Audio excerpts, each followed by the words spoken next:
Hello friends, welcome to my YouTube channel magical education once again. दोस्तों, मैं आज इस वीडियो में आपको न्यूटन्स इक्वेशन ऑफ मोशन के बारे में बताने वाला हूं। फ्रेंड्स, आज हम लोग इस वीडियो में जानेंगे कि न्यूटन्स इक्वेशंस ऑफ मोशन क्या हैं और इनको कैसे डिराइव करते हैं।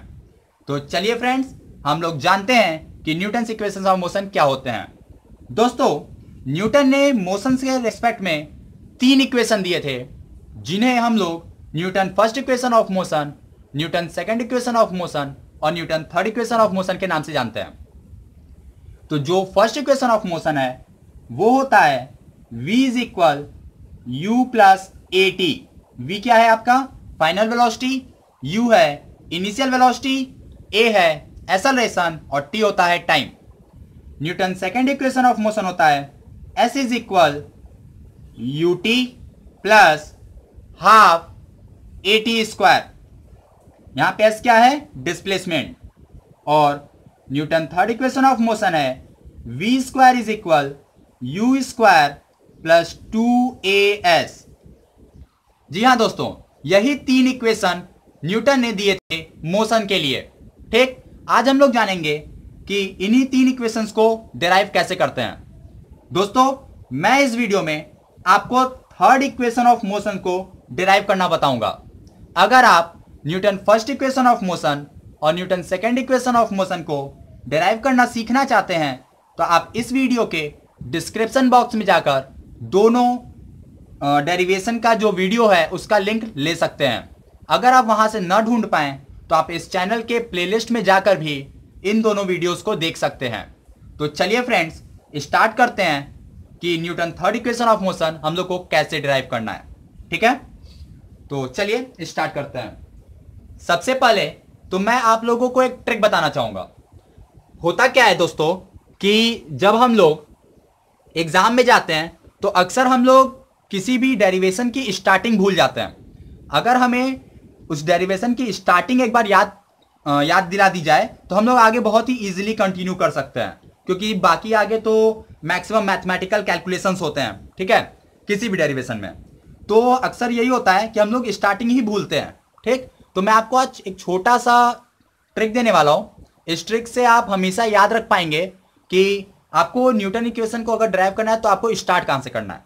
ठीक है, तो वो ट्रिक है आपका S V and A. Okay, हाँ, तो ये इसको कैसे आपको यूज करना है तो जैसे जानिए कि अगर आपके पास Newton first equation of motion आपको डिराइव करना है तो ये होता है Newton first equation of motion v equal to u plus a T.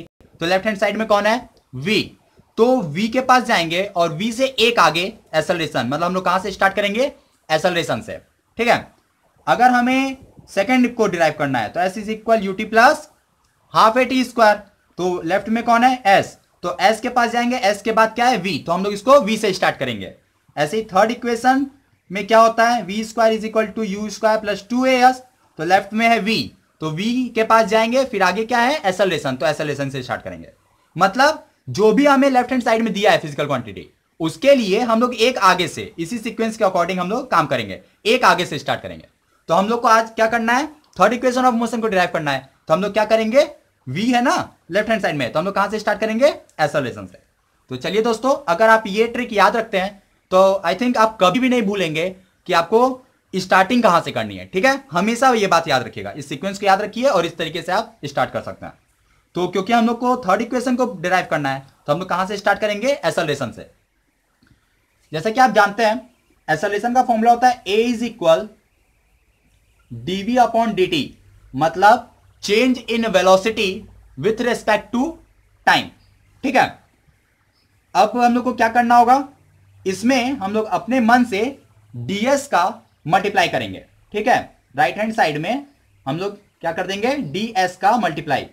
हो गया a is equal d v upon d t into हम लोग क्या करेंगे ऊपर और नीचे, मतलब न्यूमरेटर और डिनोमिनेटर में ds का मल्टीप्लाई कर देंगे, जिससे कोई फर्क पड़ेगा नहीं।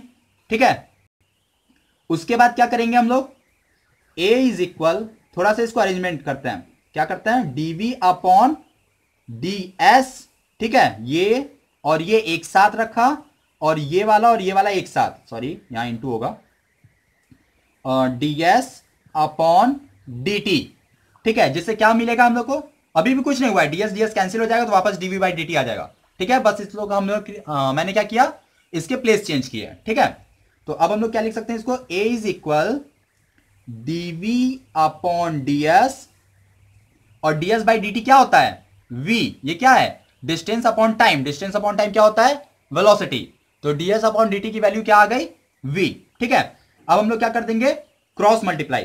तो क्रॉस मल्टीप्लाई अगर हम लोग करते हैं तो हम लोग को क्या मिलेगा, ए इंटू डी एस, यहां से मिलेगा ना, और ये क्या हो जाएगा, वी डीवी, ये आपका बचेगा वी इंटू डीवी। ठीक है, इतना काम इसमें आपको करना है अपने से। ठीक है, क्या करना है कि एक्सेलरेशन से स्टार्ट करना है, उसके बाद डीएस का ऊपर नीचे मल्टीप्लाई करना है।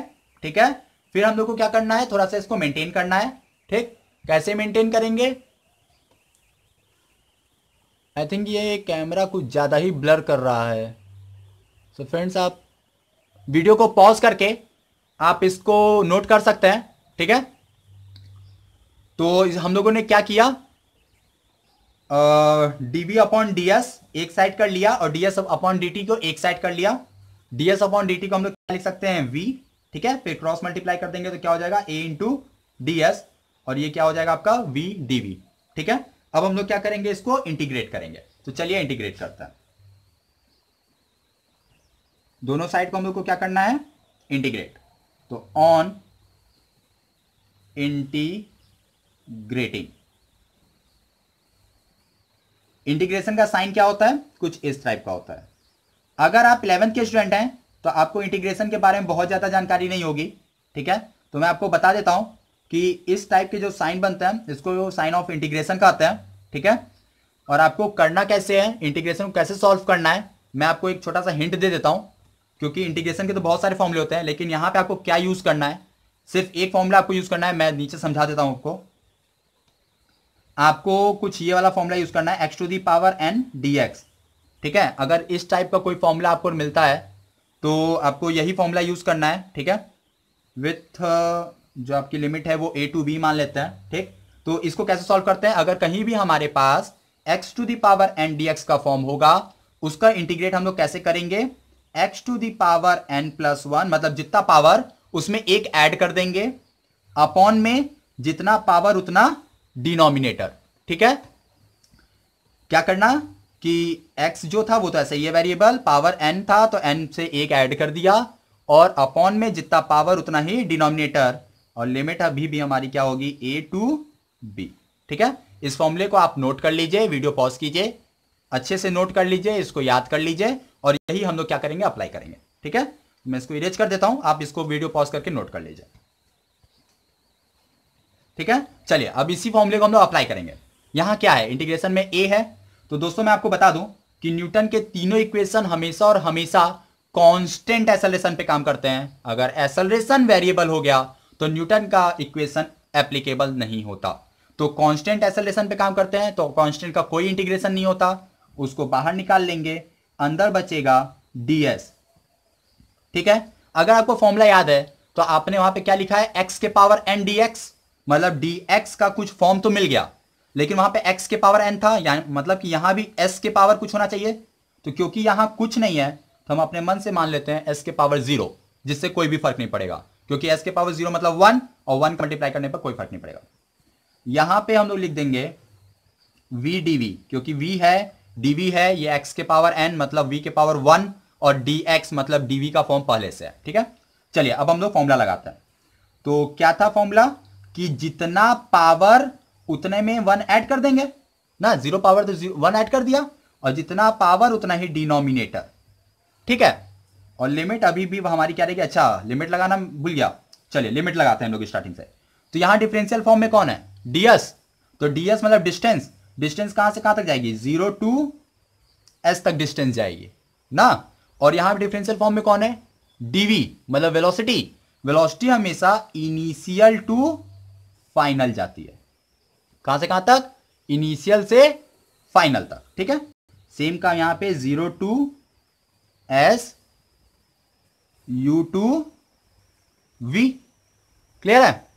तो 0 to s, अब इसको इंटीग्रेट करते हैं ना, v के पावर कितना है 1, तो क्या हो जाएगा v के पावर 1 प्लस 1, और जितना पावर उतना ही denominator, limit u to v। ठीक है, चलिए सॉल्व करते हैं अब। तो ये है आपका a, और अंदर क्या बचेगा, s के पावर 0 प्लस 1 मतलब s, और अपॉन में 0 प्लस 1 मतलब 1, तो बचेगा सिर्फ s, 0 to s is equal, अगर यहां देखें तो v के पावर 2, तो हो जाएगा v के पावर 2 अपॉन में 1 प्लस 1 क्या हो जाएगा 2, और लिमिट हमारी होगी u to v। Okay friends, चलिए इसको सीधा, ये कुछ ऐसा, ठीक है। हाँ, तो क्या है a, s के s आएगा यहां से, upper limit s, lower limit 0, यहां पे v स्क्वायर बाई 2 आएगा प्लस वन करके, upper limit v, lower limit u। अब कैसे सॉल्व करते हैं इसको, तो इंटीग्रेशन के फॉर्मूले से इसको सॉल्व करना है हम लोग को। तो इंटीग्रेशन क्या करता है कि वेरिएबल की जगह अपर लिमिट माइनस वेरिएबल की जगह लोअर लिमिट। इधर का मैं इरेज कर देता हूं, आप वीडियो पॉज कीजिए और इसको नोट कर लीजिए, ठीक है, मैं इरेज कर रहा हूं, ठीक है, आप वीडियो पॉज करके नोट कर लीजिए, क्योंकि ये इंपॉर्टेंट है। अगर आपको ये याद नहीं रहेगा कि कैसे आपको मल्टीप्लाई करके ये चेंज करना है, तो फिर आगे नहीं कर पाएंगे, ठीक है। मैं इसको इरेज कर देता हूं थोड़ा सा,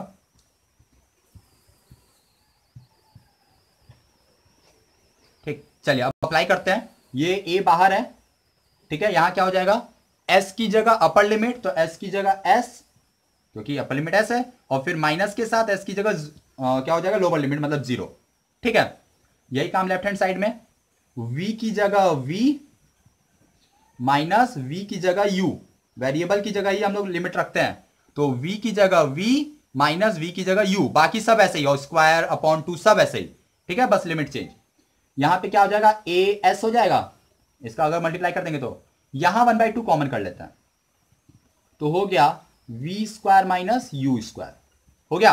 अब 2 यहां पे 1/2 के फॉर्म में, इसको भेज देते हैं राइट लेफ्ट हैंड साइड में, तो जाएगा 2as, क्योंकि यहां डिनोमिनेटर में है तो उधर जाएगा तो मल्टीप्लाई हो जाएगा, ये बन गया v square minus u square. अब हम लोग अरेंज कर देते हैं u स्क्वायर को इधर भेज के, तो ये है v स्क्वायर यहाँ पे, और इसको अगर इधर भेजेंगे तो पॉजिटिव हो जाएगा, तो u स्क्वायर प्लस 2as, ये प्लस 2s पहले से है, तो यही आपका क्या है न्यूटन का थर्ड इक्वेशन, ठीक है। तो यही है आपका कैलकुलस मेथड। एक्चुअली 2 मेथड होते हैं, ग्राफिकल मेथड और कैलकुलस मेथड। तो मैंने आपको कैलकुलस मेथड सिखाया है क्योंकि यही जरूरी है, यही इंपॉर्टेंट है इंटरमीडिएट एग्जाम्स के लिए, आगे हायर एग्जाम्स के लिए, कॉम्पिटिशन्स के लिए, किसी एंट्रेंस एग्जाम के लिए, ठीक है। तो कैलकुलस मेथड ही जानिए, क्योंकि आपके बोर्ड्स एग्जाम में कैलकुलस मेथड ही पूछता है, ठीक है। तो दोस्तों ये था आपका थर्ड इक्वेशन ऑफ मोशन का डेरिवेशन, ठीक है, विथ ट्रिक एंड सुटेबल जो भी आपको चाहिए था फॉर्मूला उसके साथ, ठीक है। आप इसको ढंग से देखिए, अच्छे से एकदम इसको स्टडी करिए, सीखिए। फिर भी किसी भी स्टेप में अगर आपको डाउट होता है तो आप हमें कमेंट बॉक्स में कमेंट कर सकते हैं, मैं आपको डेफिनेटली रिप्लाई करूंगा, ठीक है। और वीडियो अगर आपको पसंद आए तो लाइक करना तो बिल्कुल मत भूलिएगा, ठीक है। और अगर आप इस चैनल पर पहली बार आ रहे हैं तो फ्रेंड्स सब्सक्राइब जरूर कर लीजिए, क्योंकि मैं इसी तरीके से और बहुत सारे वीडियोस आपके लिए लाता रहूंगा। और अगर आपको कोई पर्टिकुलर वीडियो के बारे में जानना है, आई मीन कोई आपको पर्टिकुलर टॉपिक चाहिए किसी भी सब्जेक्ट से रिलेटेड, तो आप मुझे कमेंट बॉक्स में बता सकते हैं, मैं डेफिनेटली आपके लिए एक वीडियो बनाऊंगा, ठीक है। तो सब्सक्राइब कीजिए, लाइक कीजिए, शेयर कीजिए, कमेंट कीजिए, ठीक है। और अगर थर्ड की जगह आपको फर्स्ट या सेकंड इक्वेशन चाहिए तो आप चैनल के प्लेलिस्ट में जाकर वहां से भी इसको देख सकते हैं। Okay friends, see you, have fun.